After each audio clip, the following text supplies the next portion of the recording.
to kill all the plants so that people left the villages and went to the cities.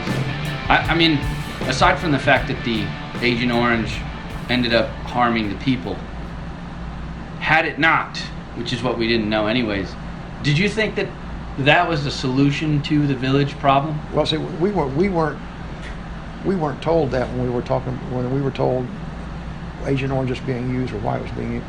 We were led to believe Agent Orange was used out in the dense jungle to take away Charlie's hiding places. And the trail. And the trails and stuff, and open it up, make it easier for us to maneuver and operate. And to see him from the air. Exactly. And bomb him. Yeah. That was our definition as to why we're using Agent Orange. And this is why it's called the most complex war in U.S. history. You know, I never heard anything about Agent Orange just being used to drive the villagers into the city areas. We never heard that story. We were told it's being used to make our job easier, make it harder for Charlie to hide.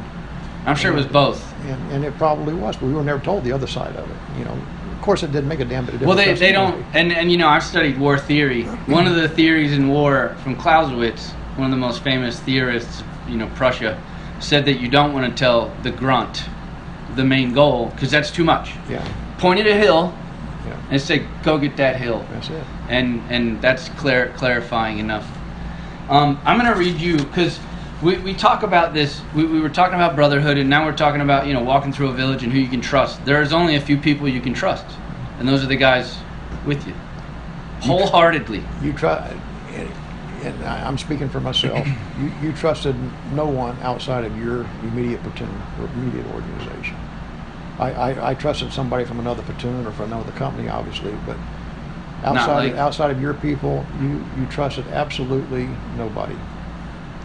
I didn't trust if a politician would have came out there or a government official would have come out there and told me something, I'd get the hell away from me. I don't believe what you're saying anyway. I don't and segue into your officers. Yeah. I don't think the youth today, especially my teenagers, the students that watch, realize the disconnect. And it might still be around. We're just not in a very active zone of this young lieutenant and then 20 to 30 guys who've been already fighting for 6 months. And he comes in his perfect uniform out of college, and he's in charge of all of you. What is that like? And what do you think? They have any clue what's going on? And I sometimes I think maybe in the classrooms I elaborate on a little too much, but in a platoon situation or even a company organization, when you get to a company organization, your captain has been in the Army a lot longer, more experience, so forth. So you get down to the platoon level, that's where you got all your new people. Even the lowest private, your squad leaders, your platoon sergeant is the most experienced person you'll ever have. And sometimes you didn't even have the opportunity of having a platoon sergeant. But a lieutenant, and that a platoon leader is a second lieutenant. That's the lowest grade officer that you can have. And you had a couple different varieties of them. You had the ROTC graduates, went through 4 years of college, ROTC program, quite a bit of military training for militarily speaking. And then you had your OCS, Officer Candidate School. People that enlisted in the military said, I want to go to college, or went to college, had a 4-year degree, went to Officer Candidate School. There they go through a 16 or 32-week crash program on how to be an officer, how to conduct yourself as a gentleman and stuff. What else they got to do with combat? And then you get dropped in Vietnam. And then you go through a crash program, and you're dropped into Vietnam and said, okay, now go do the job. And then we got what we used to call, even in the military, for the NCOs, a shake and bake. Guys that went in the military, somebody says, oh, he'll make a good non-commissioned officer. They send him to an NCO program, a crash program like the OCS program for the officers, make him an E5. Straight up? And send him to Vietnam. Less than a year in the military. We got a bunch of those. We call them shake and bakes. Some of them were okay, and some of them was well, that just sounds like hit or miss. Dumbest fuckers. You're taking a guess, yeah. You know, and they thought they were God. Just like the second lieutenants came in. I'm an officer. I've been through this. And they're like, what, 20? Yeah, and listen to absolutely nobody sometimes. The good ones that would say, you know, they get out there and they got an E6 or an E7 as a platoon sergeant. Instead of getting out there and saying, you know, stick with me for a couple of weeks and help me make some of these decisions and stuff, and how do you do this, and let me get my feet on the ground. You got a few of those in that did that.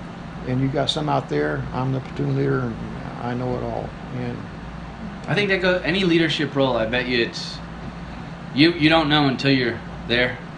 I think teaching is like that too. They can go to 4 or 5 years of college and learn the book teaching. This is what you're supposed to do, and then you stand in front of 25 teenagers. Not to compare a second lieutenant to a teacher, but it seems almost similar. Because you get teachers that go to master's degrees, and then they stand in front of kids and they suck. You got some second lieutenants that most intelligent people in the world. But when it came to a combat situation Once the bullets start flying, and a tactical situation, and they have to make a decision under stress, we're the dumbest fuckers in the world. Excuse me, but and didn't realize it. Most of them didn't even realize because it. They just had this idea that they're there. They're there, and they're the boss. This is what the book told me to do in this kind of a situation, and that's where we're doing it. So this solidified probably even stronger that relationship with the other boys. I'm going to read you this quote. I thought this quote was crazy. This is a man who was an artillery guy, and he wrote a book called The Good War. He said, there were 15 men to a gun, and you had these 15 guys who for the first time in their lives were not living in a competitive society. We had no hopes of becoming officers, and I really liked that feeling very much. It was this absence of competition and boundaries and all those phony standards that created the thing that I loved about the Army. And I go back to this one. With the idea of brotherhood in mind, these guys you were with. This is a doctor who was studies trauma at New York City Mount Sinai Hospital. She said, for most people in combat, their experiences range from the best of times to the worst of times. It's the most important thing someone has ever done, especially when these people are so young when they go in, and it's the first time they've ever been free completely of societal constraints, and they're going to miss being entrenched in this defining world. Mm-hmm. Did you feel that when you went to Vietnam, a mixture of this brotherhood of life and death and the fact that you were participating in the most amazing thing that you have ever done in your life? It may not have been the most amazing thing. It was something that outside of Vietnam you never come close to experiencing. And you talk about the competitive, when you put a platoon and you got one officer that's in charge, and you got a squad leader in E5 or something, everybody in that platoon, they're not saying, okay, if I accomplish this today, if I kill 15 VC today, if I kill 25 VC, I'm going to get promoted and do that. It doesn't happen. Through the enlisted ranks, your promotions comes on based on how long you've been in the military and how long you've been at your current rank and so forth, and whether you're eligible for the next promotion or not. With the officers and the platoon leaders, their unit called in a body count every day. My platoon killed 14. That lieutenant looks good. That's how he's rated on his efficiency report. By number, data. By numbers. I'm an E2 or an E3. Nobody calls in a day and say PFC day killed 2 VC today. Nobody says that.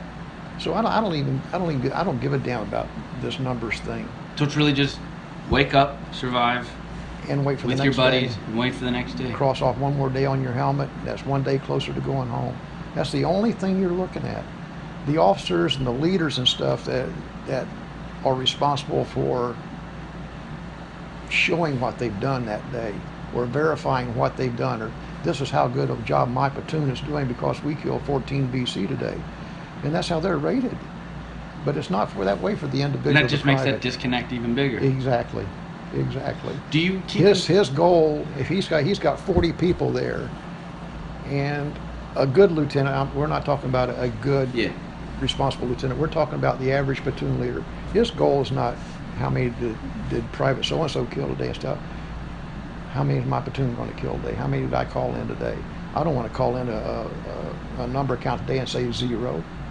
And sometimes would do anything they could to accentuate that number. Yeah, and you brought up the scene in We Were Soldiers of the young lieutenant who, when he saw the scout, brought his whole unit chasing it down, and then ended up getting into one of the worst ambushes of that battle, where they lost, 70%? And the ironic thing was, and I bring it out in the classroom too, with the students, if they think back to when the unit was going through training back in the States before they went to Vietnam, and the Sergeant Major Plumley is watching them, and he points at one lieutenant and he says, that lieutenant will take care of his people, the one that was checking their feet and all this other kind of stuff. He says that lieutenant will take care of his people. And he pointed at another one who was screaming and yelling, go, go. He says, that lieutenant's looking for medals. And the ironic thing was, the same lieutenant that he pointed out and says, that lieutenant's looking for medals, is the same lieutenant that when they landed an LZ X-ray said chase down that one guy. Lost most of his guys. And lost half of his people in 5 minutes. And I say it in the plan, and maybe I shouldn't. The only good thing that came out of that was he was one of them that got killed.